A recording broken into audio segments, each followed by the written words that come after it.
Kamera rolling action. Assalamualaikum warahmatullahi wabarakatuh.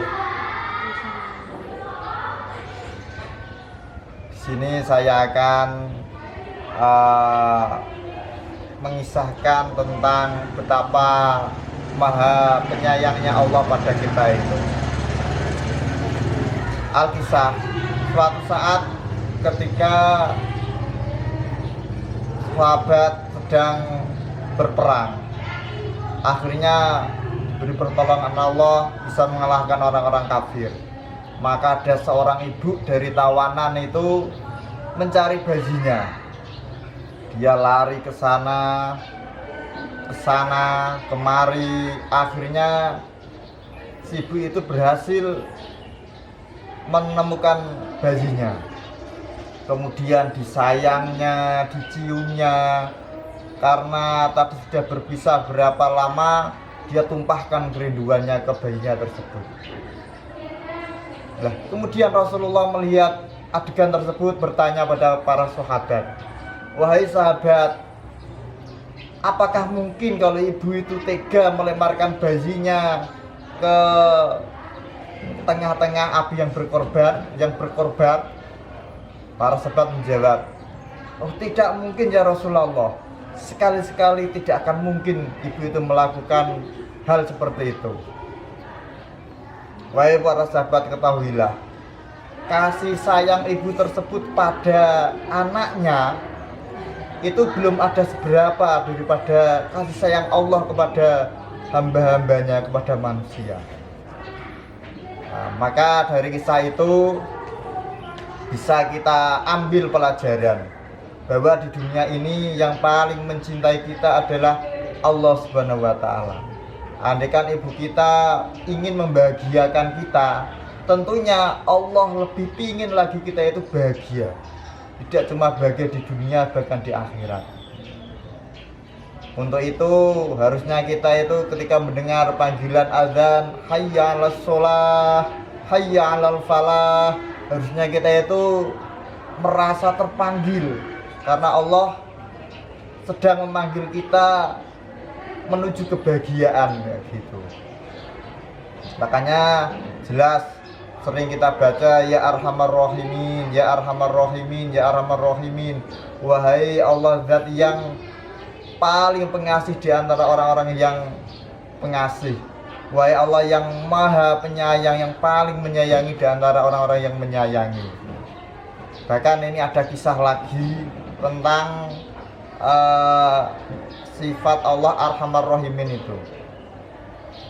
Suatu saat ada serombongan kafilah itu rombongan dagang. Dia ketika melewati suatu padang pasir yang sepi dan sunyi, tiba-tiba dihadang oleh gerombolan perampok. Kemudian diambil hartanya, sebagian dibunuh. Nah, ini ada seorang yang karena dalam keadaan genting, ketika mau dibunuh, dia langsung bilang kepada kepala perampoknya itu, "Selamat siang Pak." "Ya, ada apa?" "Mau izin Pak." "Izin apa?" "Sebelum engkau membunuhku, izinkan saya sholat." Nah, gitu. "Ya silakan, tadi teman-temanmu juga sudah izin mau sholat. Setelah sholat, ya saya bunuh juga. Silakan kalau mau sholat." Ya gitu. Dengan hati yang penuh dengan ketakutan, dengan kewas-wasan, si pria ini segera ingat Allah, betapa Allah yang maha menolong, yang maha mengasih, yang maha menyayangi makhluknya. Maka beliau ini sholat 2 rakaat. Ketika sujud bilang, ya arhamar rahimin, ya arhamar rahimin, ya arhamar rahimin, ya arhamar rahimin. Setelah sholat sujud selalu menyebut ya arhamar rahimin, ya arhamar rahimin, ya arhamar rahimin. Itu ketika salam tiba-tiba mendengar suatu suara guncangan teriakan.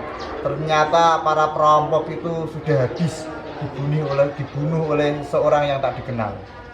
Nah, ketika itu tiba-tiba ada seorang penunggang kuda yang menghampirinya.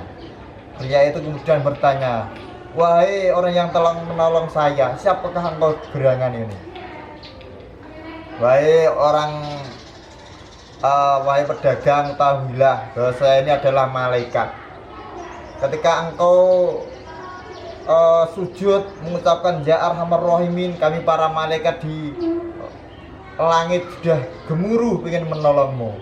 Ketika kamu menyebutkan ya arhamar rahimin kedua, kami turun lagi ke langit berikutnya. Kamu mengucapkan ya arhamar rahimin ketiga, kami di langit dunia. Ketika sampai ke ya arhamar rahimin keempat, kami diutus mewakili para malaikat turun kemudian membunuh seluruh perampok itu. Nah, mungkin dari cerita tersebut bisa kita simpulkan kalau kita punya masalah segenting apapun, jangan lari ke dukun, jangan lari ke tuyul, jangan lari ke mana-mana. Kita punya Allah yang bahkan Dia akan siap menolong kita kapanpun tanpa perlu menceritakan kesulitan kita. Kita matur saja. Karena Allah yang maha tahu, yang memberikan masalah, dan Allah pula yang mampu memberikan solusi. Mungkin itu saja yang bisa sampaikan, mudah-mudahan bisa dipetik dari sekelumit hikmah ini.